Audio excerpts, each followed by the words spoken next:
يا مساء الانوار يا جماعه، حلقه جديده، دردشه جديده.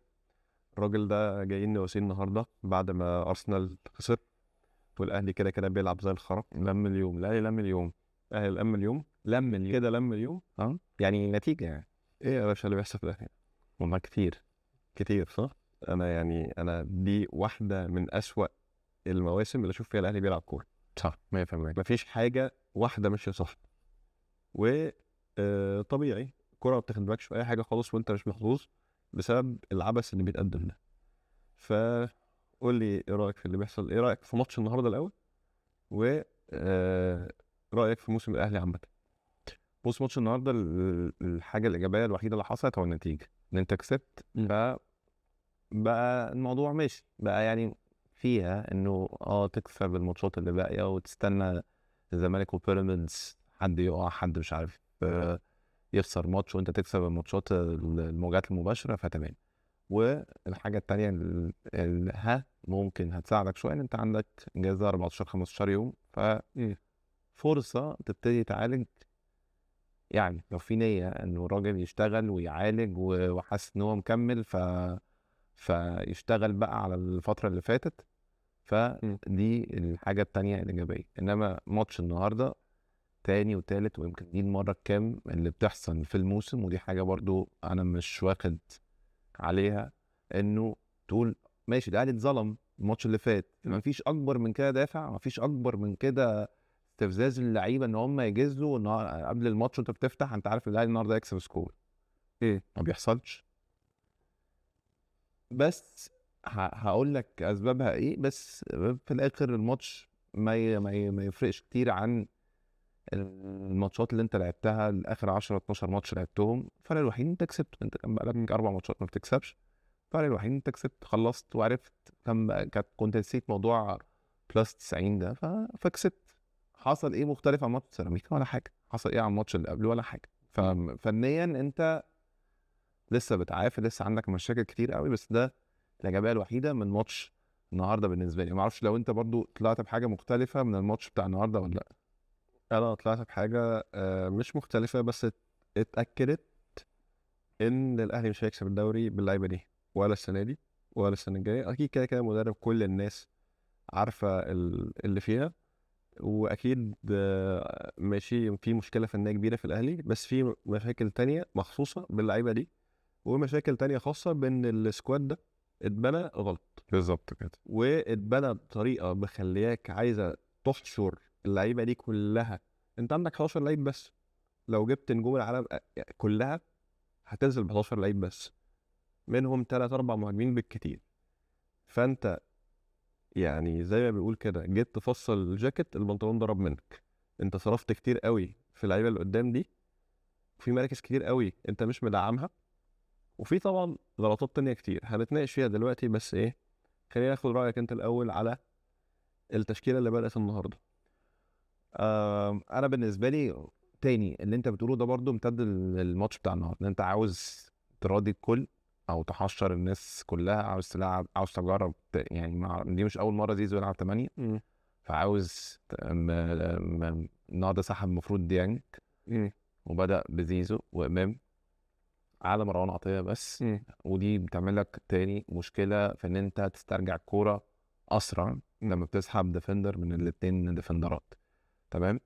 و ما غيرش حد في غير بس حسين الشحات، غير محمد شريف قدام ومحمد شريف. فانا ما شفتش برضو حاجة مختلفة يعني.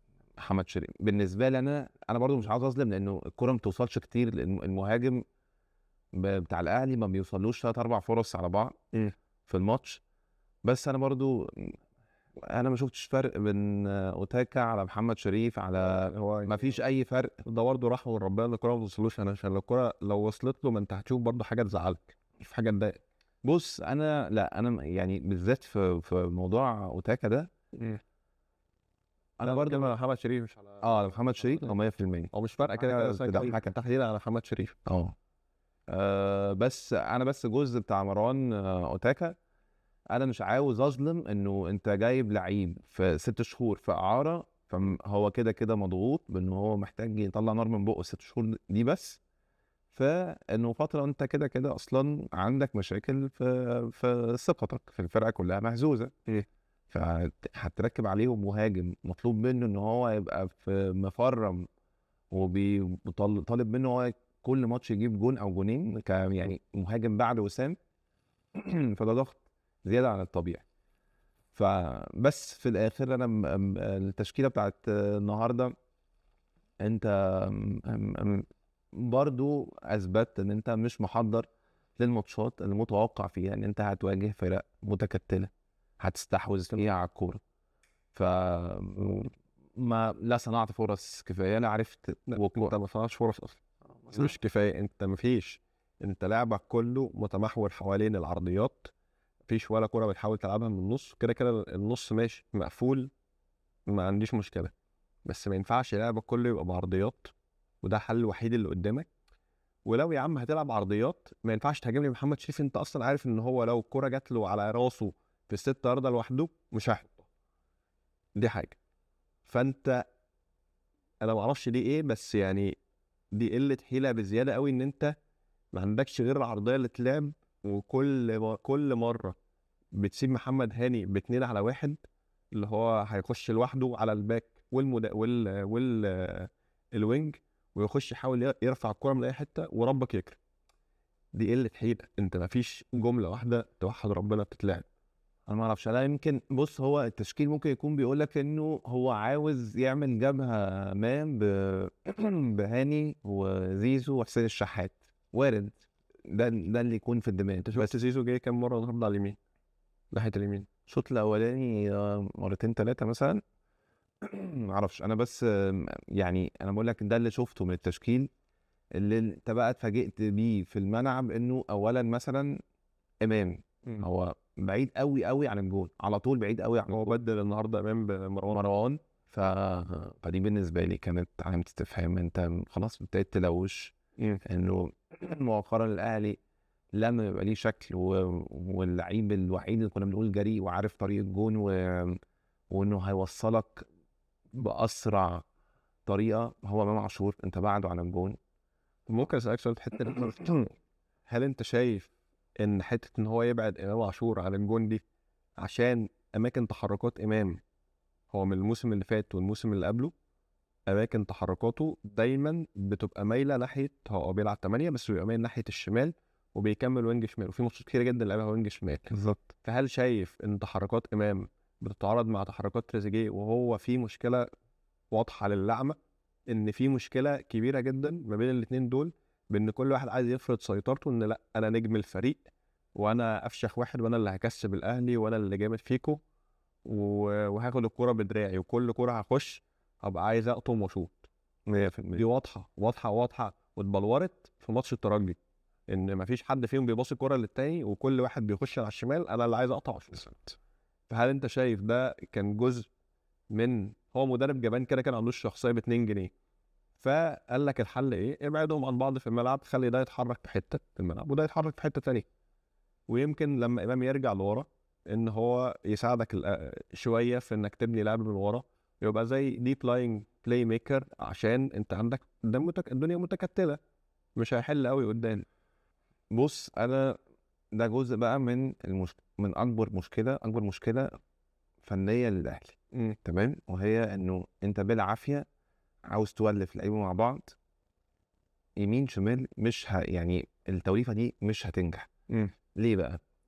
لانه اولا مش بس امام زيزو حسين الشحات لو موجود. زيزو ده على جنب هجيلك في نقطه زيزو. امام وزيزو حسين الشحات مش موجود. طاهر اسف امام وزيزو واشرف بن شرقي، تمام، وتريزيجيه، ادي 4. تمام. وبين رمضان لما يكون موجود، كل واحد من دول هو عاوز على الاقل 10 ثواني الكرة في رجله، لان هو مطلوب منه ان هو يبتكر حاجه جديده، هو اللي هيلعب حاجه من خارج عن المألوف، بالذات في الماتشات اللي فيها تكتلات. فلما كل واحد من دول عاوز ياخد الوقت بتاع انه ماشي انا بقى محتاج اصنع فرصه دلوقتي، محتاج ابتكر حاجه، فمفيش حد هياخد كوره في مساحه، مفيش حد مفيش لعيب رانر. بالظبط.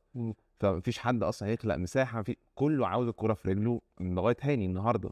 يعني الكره بتلعب قصاده بمتر، تبقى بعيده وبيشوح فده اول جزء في التوليفه، انه اللعيبه دي كلها هي جايه من فرقها. هو امام عاشور لغايه السنه اللي فاتت قبل ما الشله دي كلها تيجي كان هو المسؤول عن ان هو يخلق حاجه جديده في ماتش فيه تكتلات، بيشوط بفاس بيرفع ايا كان، بس هو المسؤول. من رمضان جاي لك وهو المسؤول عن ده، تمام. بن شرقي هو وينج عاوز الكرة في رجله كتير قوي ويحاول كتير قوي يلعب على عدلته، تمام، عشان يبقى بيقدم لك حاجه. نفس الكلام حسين الشحات، هو بيقف على الكرة كتير، كان هو اللي شايل الاهلي سنتين ثلاثه بيبتكر. فاللعيبه دي كلها بتلعب. بص في كام ريس، بص في كام واحد عاوز على الاقل 10 ثواني عشان يبتكر حاجه، فخلاص. فانا بالنسبه لي مش بس قصه امام وانه هو بعده، انه هو كمان احنا لسه ما شفناش ليه بالعمري فين الجيم بالظبط. انت ما تطلعش كوره رجله غير ارتو. بالظبط. انا بس قبل ما اجي لك على نقطه زيزو، انا عاوز اقول حاجه، بس انا ما اعرفش، يعني ما اعرفش هتوافقني فيها ولا لا، على تريزيجيه. ماشي، انا بس خايف احنا بندفع ضريبه انه تريزيجيه كل ماتش يجيب جول، او ان هو هداف الدوري، او ان هو متباع له المشروع بتاع الاهلي ان انت نجم. هتيجي انت المخلص والنجم وانت اللي هترجع الاهلي تاني. وانت ما هو مخلص بقى وهيرجع الاهلي من ايه؟ لو انت جاي على فريق كل سنه بيكسب افريقيا، ده العادي، كل سنه بيكسب الدوري، بس استثناء السنه اللي فاتت انك انت خرجت من نص نهائي افريقيا. فمخلص لايه؟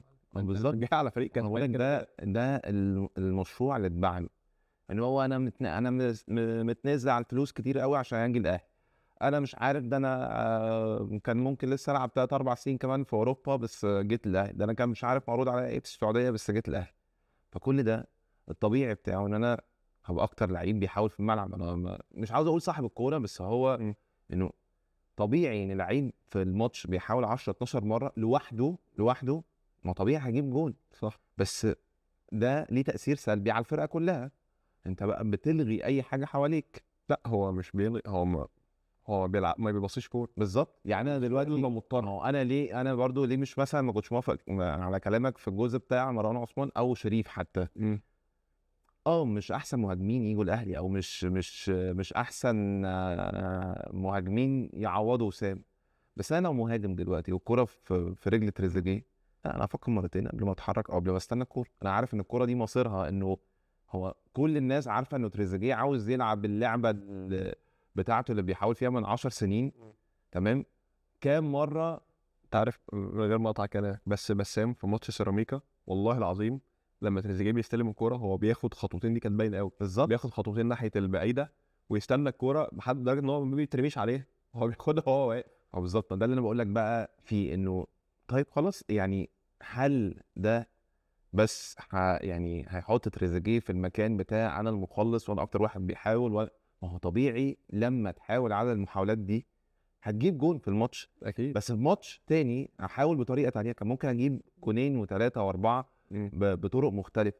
فاول حاجه انت حتى معلول لو بيلعب على يعني قدامه تريزيجيه مش هتشوف معلول. فهو ميكس عشوائيه على انه لا انا اللي هبقى، مش عاوز اقول لقطه، بس هو فكره هو المشروع متباع له كده، فخلاص لو ما عملش اي حاجه تانية وشايف انه ده مع الجمهور تمام، فاهم. وجزء منها برضو بتاعت البينالتي بتاعت انتر ميامي، انه خلاص طب هعوضكم ازاي؟ بنفس الاسلوب برضو بتاع ان انا اللي هحاول انا، فاهم. ف 100% انت بتبص على ناحيه الشمال في الاهلي دي زحمه غير طبيعيه، زحمه غير طبيعيه. في الاخر الكرة دايما لازم تيجي في دماغ حد ولا في رجل حد من الفرقه الثانيه، ما بتطلعش حاجه، فاهم. باستثناءات بسيطه، الجون بتاع البنك الاهلي بس استثناءات بسيطه قوي، فانت ما بتخرجش بحاجه. يعني ما تفتكرش ان انت عندك مثلا، انت اكيد قبل تريزيجيه انه انت عندك جبهه شغاله بتصنع مثلا كل ماتش جونين ثلاثه، فمهاجم بيضيع فعاوز تغير المهاجم. وسام لو كان موجود ساعه تريزيجيه كان وسام يخلص السيزون وهو جاب جونين، فاهم؟ انا متفق معاك، بس ماشي. انا يعني انا مش عاوز، انا بس ما بشيلش تريزيجيه انه لا ده هو السبب، بس بقول انه طبيعي ان لعيب يبقى ده المشروع اللي متبع له وان تصرفاته اللي بتبقى بالشكل ده. انا بالنسبه لي هو سلوكه نفس سلوك ضربه الجزاء اللي خدها، الفرق ان دي ضربه جزاء خدها، بيعمل ايه بقى في الماتشات اللي بعد كده؟ بياخد كل محاوله. تمام، ليه؟ هو مش عاوز يطلع حد، مش عاوز لما تتقفل عليه يريح الكوره على لمروان عطيه ولا يطلع حد فصعب قوي حد يلعب حواليه، صعب. وارد يكون ده سبب من اسباب انه شفنا مركز جديد النهارده لامام، ما اعرفش، انا بس انا حاسس ده سبب اكبر، ان هو الناس بتتكلم ان في اسباب فنيه، وانا متفق ان في اسباب فنيه، بس تاني برضه لا، في مشكله كبيره جدا في اوضه اللبس في الاهلي. وخليني اشبهها لك بريال مدريد. ريال مدريد من اول ما مبابي وفيني وبيلينجهام موجودين، هو يا جماعه الكوره والله العظيم انا بفكر فريق واحد بس قعد يحشر في كميه اللعيبه النجوم دي في مكان واحد وعمل حاجه. هات لي مثال واحد دلوقتي لفريق نجح بالطريقه دي. ده في مختلف معاك. وانك تجيب اللعيبه كلها او معظمها نفس البروفايلات زي ما انت بتقول اهو. انت اللعيبه دي كلها عايزه الكوره في رجلها ومستني ان في حاجه تحصل، والله العظيم عمرها ما هتحصل. لان ليه؟ اكبر مثال على كده موضوع الضغط في الاهلي قل. ليه؟ لان كل لعيب شايف نفسه انا النجم، انا عايز الكوره في رجلي، انا مش هضغط، انا لما الكوره تجيلي هوفر مجهودي عشان لما الكوره تجيلي اعرف اتصرف بيه.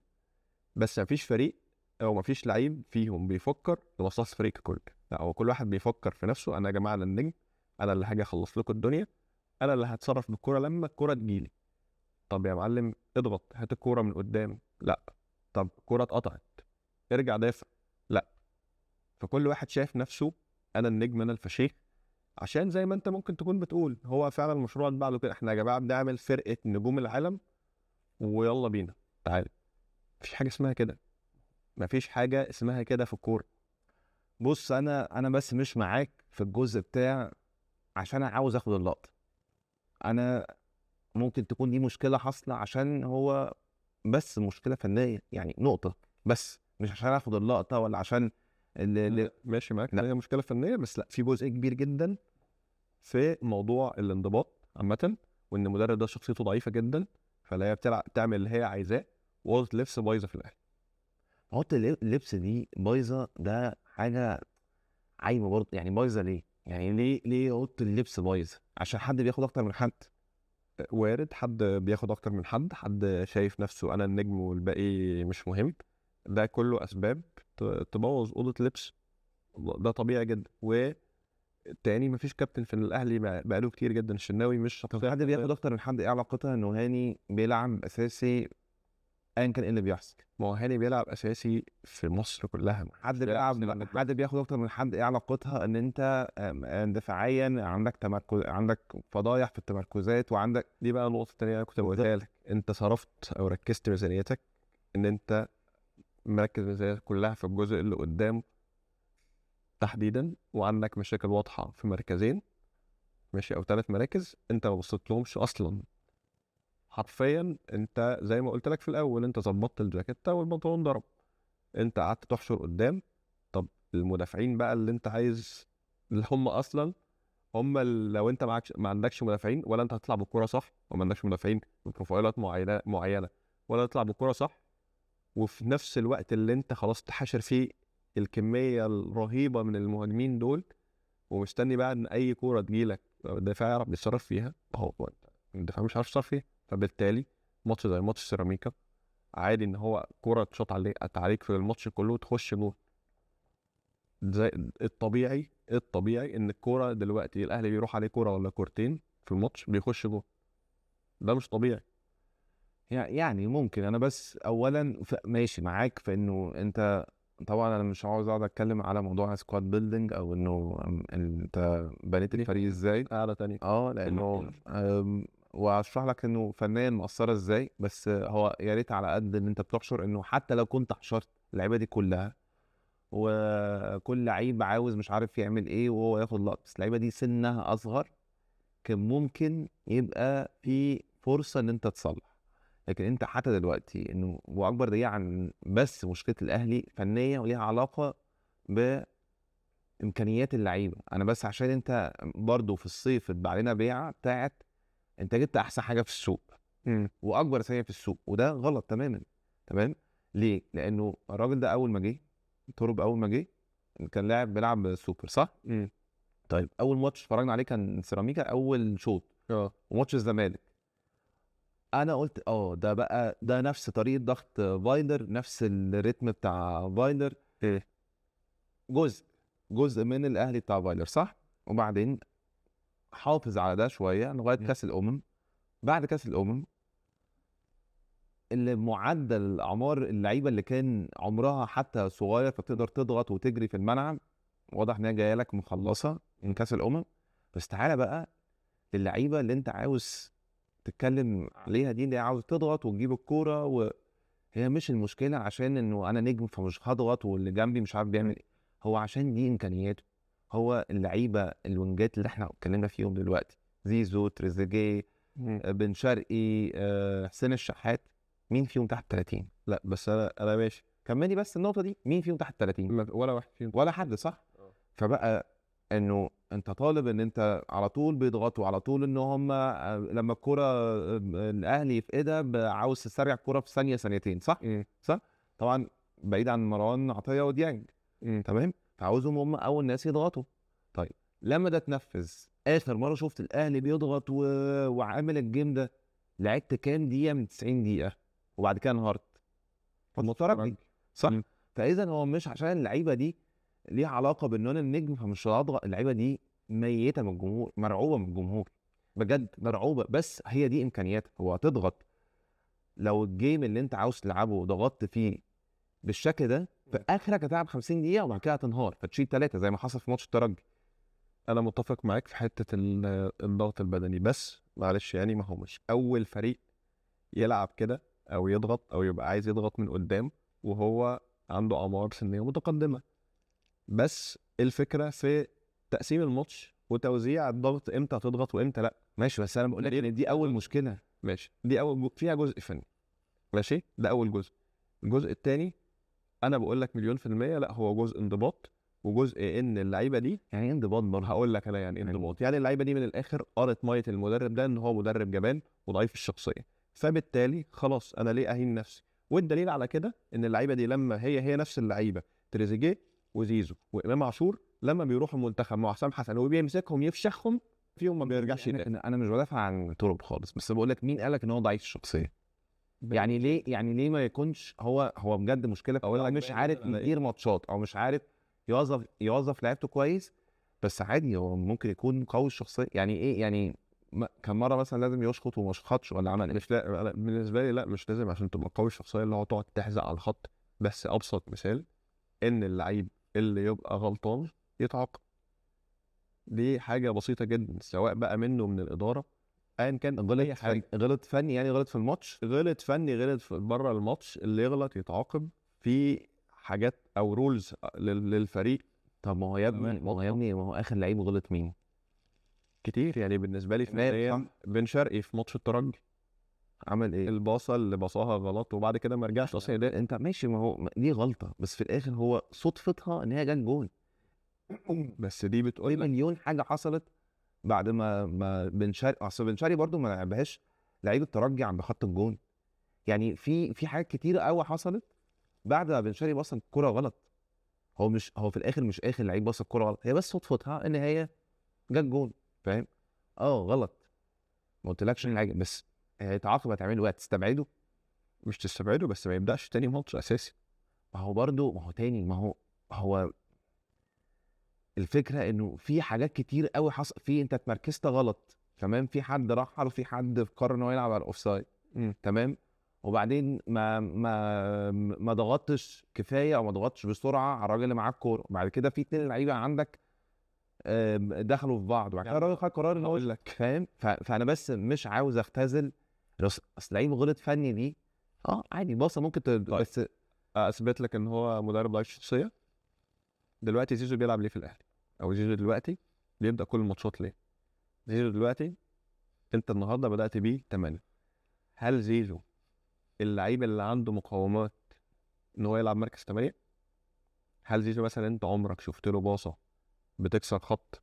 عمرك شفته مثلا بيطلع 1 على 1 المهاجم؟ عمرك شفته بيعرف مثلا يعمل اي حاجه من مميزات من وجهة دور نظرك البلاي ميكر؟ دي وجهة نظرك وهو أو- في الزمالك ولا بعد سنة؟ انا والله العظيم 3 ربنا يشهد على كلامي، دي وجهه نظري في زيزو ده من يوم ما لعب كوره وانا شفته. لعيب محدود جدا، هو اخره جناح خط يخش ويرفع، وهو لعيب مناسب جدا لفريق بيلعب على التحولات وفريق عنده مساحات، وده مش متوفر في الاهلي. فما تحاولش تحشره بالعافيه في الاهلي ان هو مش نافع. باين قوي ان هو مش نافع يلعب في خط النص. ليه؟ انا بالنسبه لي ده انت كده يعني اللي هو طب ها زيزو انت خريت على اليمين النهارده، فتعالى بقى نجربك في خط النص النهارده. طب ده مش ضرب في الشخصيه ان هو مش عارف يقعد زيزو؟ مش لازم يبقى اسمها لو انت ضعيف. مكانه يا حبيبي مش لازم يبقى اسمها ضعيف الشخصية، مش لازم. ما هو في حد، في مدرب، هو ده سوء توظيف لإمكانيات لعيبة عندك. هو أنا بالنسبة لي مش لعيب محدود، لعيب ممكن ايه اللعيب ده لازم يلعب. انا ما بقولكش ان هو لازم يلعب، انا ما بقولكش ان هو لازم يلعب. يعني هو تريزيجيه كل ماتش يبقى لازم يلعب؟ كل ماتش لازم يلعب ويكمل 90 دقيقة؟ طيب مش كل ماتش، ما هو ده تاني بقول ده ماشي، ما هو ملهاش دعوة بضعف الشخصية، هو ليها دعوة بانه هو ده انا احسن قماشة عندي، بس مش ملهاش. ومش عندك. لا طب انا هكمل لك بس نقطة زيزو. انا بالنسبة لي لا، زيزو مش لعيب محدود، بس هو لعيب لغاية دي دلوقتي. وجهه نظر يعني. ايوه لا. بالنسبه لي هو لعيب محدود جدا طيب يا عم، هو انت جدا. شفتني خدت الكلام وطلعت بيه على النيابه؟ دي وجهه نظرك انت، انا بقى وجهه نظري ان هو لعيب مش محدود، بس انت لغايه دلوقتي بتسيء توظيفه. ليه؟ لانه انت الاهلي 80% من ماتشاته بتلعب قصاد فرق متكتله، عاوز لعيب بيعرف يلعب في مساحه ضيقه قوي. طب بلاش، فلما تيجي انت بتهاجم او لما تيجي انت تخلق فرص من عمق الملعب والدنيا تتقفل، فبتروح للاطراف تشتغل عرضيات كتير، ده لو عندك مهاجمين كويسين. فهنا بيظهر دور زيزو. تمام. فدور ان هو 8 في ماتش فيه تكتلات مش نافعه، بس ممكن على الجنب اليمين مش الجنب الشمال برضو تبقى بتنفع في ماتش فيه تكتلات. الجزء الثاني بتاع انه امتى يلعب في نص الملعب، انت بتروح على افريقيا بقى مثلا ساعات بتحتاج تقفل معاه. انا طبعا بختلف في الطريقه يعني، بس ساعات بيحتاج يقفل ويبقى الجيم كله تحولات. فزيزو لعيب هيديك في اي جيم في تحولات. وده كام في المية من ماتشات الاهلي على مدار الموسم؟ في ماتشات افريقيا 50% من ماتشات افريقيا تلعبها كده الاهلي 50%. ايوه 50% ليه؟ لانه هي الماتشات اللي الاهلي بيلعبها بره ملعبه. امتى اخر ماتش الاهلي لعبه بره ملعبه؟ لعب جيم، لعب دوميننت جيم، لعب ماسك الكوره ومتحكم وبيخلق فرص كتير، وفرق اللي هي صاحبه الارض هي اللي متكتله، ما شفتهاش. فاذا هو تستخدمه في افريقيا، تحسن استغلاله في افريقيا. ممكن يلعب 8 او يلعب جناح يمين، انما مش لكن لما يجي يلعب في ماتش زي النهارده في نص الملعب انت كده حشرته خلاص. يعني انت بتقول ان انا جايب لعيب اديله 100 مليون جنيه في الموسم عشان يلعب لي مثلا 20-30% من الماتشات ويلعب لي على التحولات؟ طب ما اجيب اي لعيب سريع يا حبيبي لا. طب لا طب اجيب اي حد بجد والله. ماشي. انا بقى هو مع او ضد ان زيزو جه الاهلي دي قصه ثانيه، بس انا بقول لك انه هو طبيعي بقى هيعدي فتره انعدام الثقه لكل فرقه معديه بيه، فاهمني؟ فانا مش اول ما اللعيب ده يغطس هفكره بالرقم اللي هو جاي بيه، فاهم؟ او الرقم اللي هو بياخده في عقده. ماشي انا ما عنديش مشكله، لانه ما فيش ولا حد من دول يستاهل ياخد الرقم اللي هو بياخده ايا كان هو ايه. في شيء تاني. انا بقول لك هو بالنسبه لي لعيب محدود، ولعيب زي ما انا بقول لك كده هو جناح خط بيخش غير، هو عمل غير كده مع الزمالك؟ ما عملش غير كده مع الزمالك. ليه كان منور في الزمالك؟ عشان اللي حواليه اقل منه بكتير.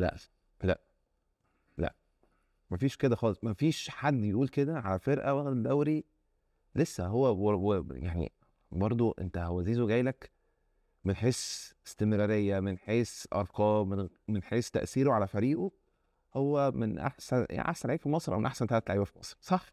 لا مش صح. ما هو بص، لا انت كده يعني زيزو دلوقتي وحش، زيزو دلوقتي مش شايف قدامه او ما كانش يجي الاهلي من الاول، دي قصه. وان انت تقول لا في الزمالك ما كانش احسن لعيب في مصر وما كانش احسن لعيب في مصر بأمارة ايه يا حبيبي؟ لا، بأمارات كتير قوي يا ياسين، بأمارات بأرقام مساهمات اجوان على اسيستات. لكن ما انت لو هتتكلم كأرقام مش هنخلص، مش لا هنخلص مش ارقام بس، مين كان اكتر لعيب مؤثر في الزمالك؟ ماشي هو زيزو. اه ومين اللي خد الدوري قبل ما الاهلي يبقى موسم، قبل ما الاهلي ياخد الدوري 3 سنين ورا بعض؟ 2021 22 اخر الزمالك ماشي. طيب يبقى حاسس ولغايه حتى وبعد كده يمكن، بس هو اقل فتره ليه مع الزمالك اللي هو اخر 3 شهور ليه، صح؟ انا مختلف بس قبل كده كان اللعيب اكتر لعيب مؤثر في الزمالك، تمام. وحتى بالفرقه بتاعت بن شرقي وفرجاني وكل الفرقه دي كان هو اللعيب الاكتر استمراريه. فانت كنت محتاجه في الاهلي ولا لا؟ دي قصه. بالظبط كده. ما نرجع بقى للسؤال، يا عم زيزو ده احسن لعيب في مصر، ده افشخ لاعب في المجر، هل بقى الاهلي محتاج البروفايل ده من اللعيبه؟ هو عنده 31 سنه؟ لا. وهو عنده 22 سنه؟ لا محتاجه طبعا. هو عنده 22 طبعا. محتاجه ليه يا حبيبي؟ ما تاني يا حسام هنرجع لنفس النقطه، انت محتاج لعيب زي ده لما يبقى عندك مساحات. هل الاهلي في 90% من الماتشات بتتوفر؟ الفرق بتنزل قدامك من الدقيقه واحد كل ال 11 لعيب واقفين جوه المنطقه، انت محتاج زيزو في ايه يا حبيبي؟ وانت ما عندكش المهاجم كمان تاني يا ابني اقول لك، انت ما عندكش المهاجم اللي بيقف اصلا يحط الكره بدماغه زي مثلا الجزيري في الزمالك، ما عندكش حد من كده بقيت تدي مثال بالجزيري يا حبيبي. هو ما هو مش شاطر في حاجه غير ان هو يحط الدرجه دي، الدرجه دي متداسه على وشنا. مش ما هو ما عندوش غيرها، ما هو بقول يعني طب ده الراجل كان منجم الجزيري في الزمالك، يعني اقول لك ايه، ننجم الجزيره. انا مش قصدي الاهلي عمره ما كان كده يا حبيبي. مش كده بس. هل كل لعيبه الاهلي اللي انت محتاجها كوينجات هي لعيبه انت محتاجها بتاع لازم يكون واحد على واحد ويتصرف في مساحه متر؟ لو كل اللعيبه كده يعني ويتصرف في متر في متر ولازم يبقى ساحر او على الاقل يعرف يهاجم المساحه. هل زيزو عنده حته ان هو يهاجم المساحه دي؟ لو انت عندك الجناح الناحيه الثانيه هتوفرلود الناحيه الثانيه وتعرف تشتغل بقى، وفي الاخر زيزو هو اللي هيهاجم الناحيه الثانيه على البعيده ويعرف هو يجيب اجوان ويهاجم المساحه، صح؟ هل زيزو بيعرف يعمل كده؟ بيعرف يعمل كده. بس انت متى؟ انا عمري ما شفتها منه. لا والله عمري ما شفتها منه. بص دلوقتي انا ممكن لو انا حكمت على زيزو في اخر 7 8 ماتشات ليه مع الاهلي، او يا عم هقارن ماتش الزمالك بتاع السوبر واحكم عليه بالجزء ده من الموسم اللي هو الفرقه كلها اصلا مش شايفه، زيزو هيبقى احسن اوحش لعيب في مصر لو حكمت عليه دلوقتي. انما اوفرول لا، انت هل يعني انت ياسين ما تعرفش تخرج من زيزو احسن من كده؟ تعرف تخرج منه احسن من كده في اوقات معينه. لا اوقات كتير، اوقات كتير.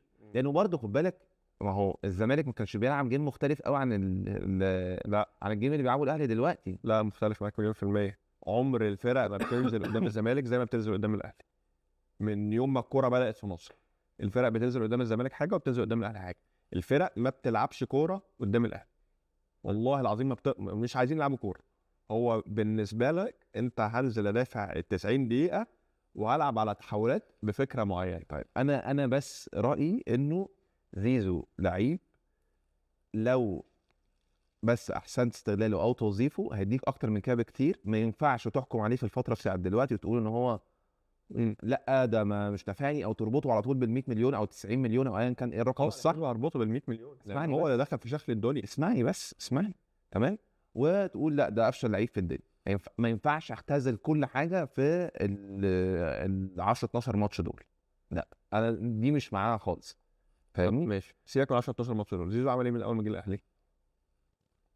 عمل ماتش، عمل 3 ماتشات كويسين في الدوري في الاول، وعمل ماتش الزمالك بس. كابتن زيزو ده انت جامد فشخ يا حبيبي. ما هو والله العظيم ده لعيب جامد فشخ ان هو يلعب 4 ماتشات في الموسم وبين 4 ماتشات. هل انا بقول ان زيزو احسن لعيب في الاهلي وان هو دلوقتي جامد؟ مين العيب في الاهلي لعب او مستواه ثابت 7 من 10 في اكتر من 5 ماتشات في السيزون الاول؟ عدهم لي. مروان عطيه ماشي. لا عد لي في الثلث اللي قدام. في الثلث اللي قدام لو هتعتبر كده تريزيجيه يا عم مستوى ثابت. مستوى ثابت في ايه بقى؟ مستوى ثابت ان هو على الاقل زي ما انت بتقول يا اخي بالله عليك، انت عينك تشوف تريزيجيه، والعين اللي بتشوف تريزيجيه دي وتقدر وتستحملها حتى لو بتجيب 12 جون في الماتش وما تستحملش زيزو ومطلع زيزو الشيطان، يعني يعني طلع زيزو الشيطان الوحيد. مش هو الشيطان الوحيد، انا مش يعني استغفر الله العظيم يا عم، ما طلعوش شيطان، ما تلبسنيش ما تلبسنيش في مصيبه يا عم ولا في قضيه، مش مطلعه شيطان. بس في نفس الوقت يا عم، هو ايه الحريه انه يطلع الشيطان الوحيد؟ يا عم استغفر الله العظيم يا عم، مش هطلع لاعب شيطان. انا مالي.